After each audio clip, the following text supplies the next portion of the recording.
This session is about diplomacy. This session is also about disruption, and I want to start with a statistic. Even in the year 2025, only 21% of the world's diplomats are women.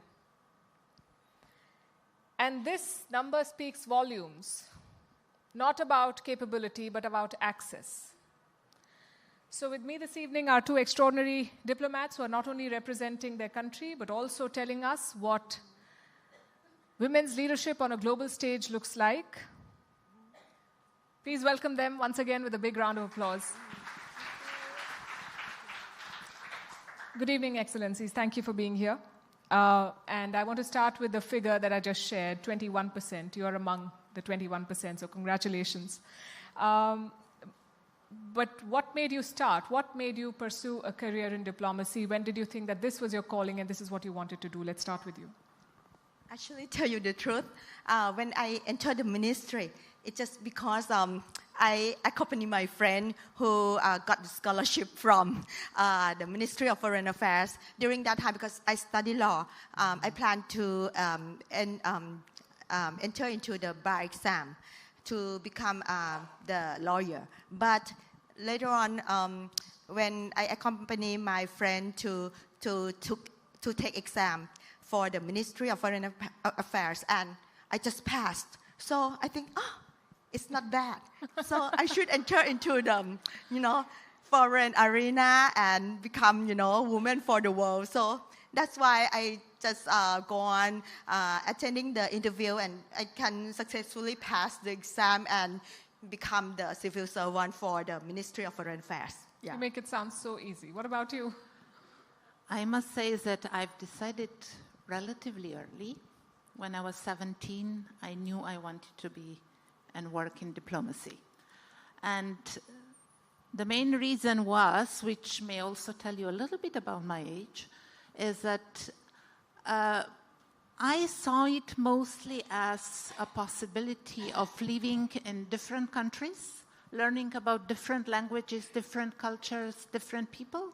So this is mostly what attracted me at that moment. But yeah, when I was 17, I knew I wanted to be a diplomat. And are you happy with the decision that you made at 17? I was extremely, extremely happy until a few years ago. But after a while you get used to, it becomes a little bit of routine. So you have to encourage yourself, and I think it's not always easy to see what's going on around you, right? But yeah, when I was, of course, I sent the letter to the Ministry of Foreign Affairs by myself when I graduated from law too. And I came to the ministry, I was invited, and at the reception they told me, I'm sorry, we made a mistake. So I was terribly disappointed, and then a few weeks later, I saw the announcement in the newspaper, so now you know it was really some time ago. And I applied, and I passed the examination and the tests and everything. So at the end, everything, I think it was meant to be. Ambassador Thangsumphant, you've been doing this for a while, and I know the world has changed over the past decades in terms of women's representation. But do you still find situations where you're the only woman in the room, and how have those experiences shaped you? Yeah. Actually, at the beginning, I was the only woman in the room, really. But later on, more women joined me. But still, we are not reaching the, chief of negotiator rank yet. Until there is like 18 or 19 years ago, when I have to attend the ASEAN dialogue on counterterrorism, and my chief negotiator, he needs to leave earlier because there's some urgent matter in my country. And then from being the deputy chief negotiator, I have to become the chief negotiator. But we have very good team. Both male and female colleagues help me to negotiate on ASEAN Convention on Counterterrorism. And we just so successfully win the heart of other male negotiators during that time because they just keep quarreling about the definition of terrorism. Why I said, no, you need not to. You just adopt the definition of other universal instruments on counterterrorism. Why you need to argue about it? And then they just believe me. Unbelievable. And then the ASEAN Convention on counterterrorism has been adopted. So I gain confidence on that moment, really. I think that has not changed. Even today, those quarreling in the room, especially where you're talking diplomacy, are mostly men. I'm not privy to those conversations, but I see the headlines, and all the warmongering voices are male. In fact, we were discussing earlier that according to a UN Women study, there is a higher chance of peace withholding when there is a woman negotiator at the table. So do you think we need more women leaders? And do you think that gender still plays a role in negotiations today? Well, I think speaking from my own experience when I was working at our mission at the United Nations, I didn't really see that the gender was that important. But of course, it was lower level, I would say, right? We were younger diplomats. Even, I would say, at, ambassadorial level, I saw a lot of diversity. It wasn't a really gender imbalance. But when you come to the managerial postings, I think, and to the higher, really important negotiations, I do think that mostly you see men. Very, very seldom. There is perhaps one woman or two among 10 or 15. So it's still quite male-dominated. What has been your experience? Actually, now my ministry, there are 52% women diplomats. So we are majority already. Yeah. But still, I have to admit that for the managerial rank, somehow, males still dominate a little bit. But we need to show our strength. Actually, I think with our persistent and strong determination, we can win the heart of our male counterpart.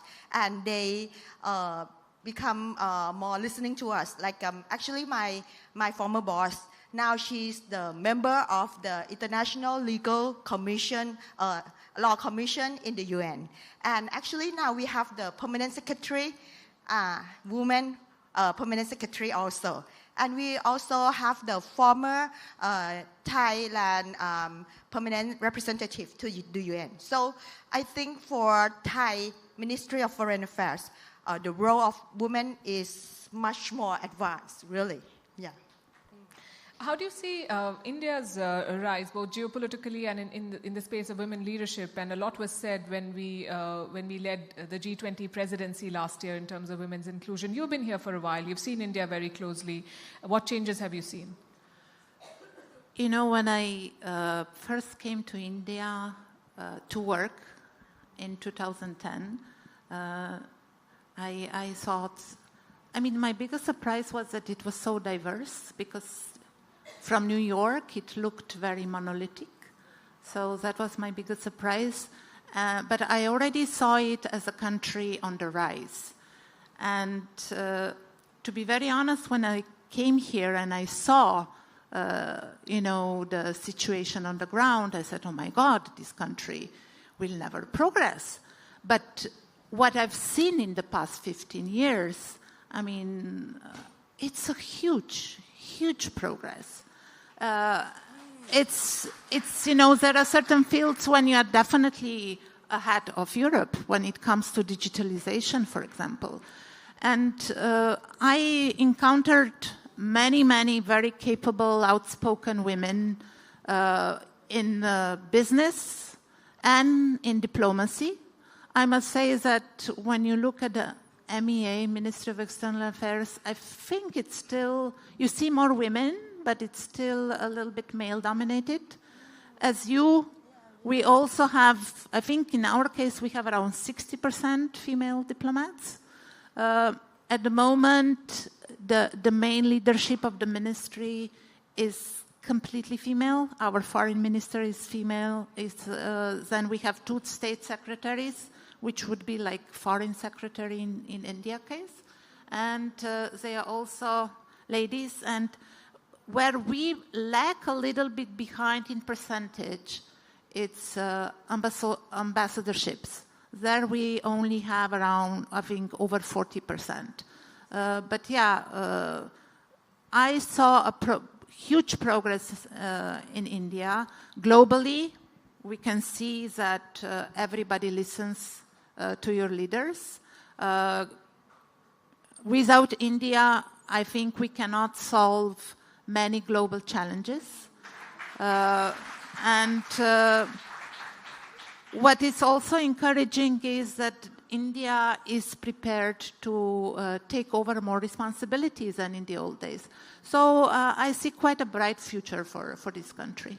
Fantastic, very well said. I know you've been here only a few months, but what are your impressions about women's representation and the direction that India has embarked in? Actually, because I have now I make friends with the former ambassador of India to Thailand, like Ambassador Monica, she's the spouse of Ambassador Anil Wadwa, but she's used to be the former ambassador of India to Japan also. And both of them, when they talk to me about the role of the women here that engage with the development agenda, I think like Indian women are very strong. And you always, how to say, be outspoken like what you say. So I think with your strong determination, I think Indian women can promote the role of women to be more advanced and more involved with the, how to make the better world a better society, and how we can transform our society to become more transparent, more equal to each, for the gender equality. Before I wrap, quick question to both of you. For the women who are watching this, for the young women who want to enter the field of international affairs, what advice would you give? So you have to use every opportunity to assert yourself to the table. Whenever you have the opportunity to show your capability, do it. Don't be shy. You have to be courage. Use your guts to fight against anything that just becomes your obstacle. Nothing is impossible if you have strong determination and keep fighting. Fantastic. What about you? Well, I think everything was said, what needed to be said. But, I also think the advice I would give perhaps is that you kind of try to insert yourself in the society where you are, and to really learn about the world around you, and to also expose yourself to different point of view. So you find better solutions, I believe. Right. And if you find yourself in conversations in rooms where you're the only woman and expected to smile, make yourself heard. Say what you have to say. Let me add my 2 bits. Thank you so much. It was lovely talking to you. Thank you. Thank you. Dhanyawad.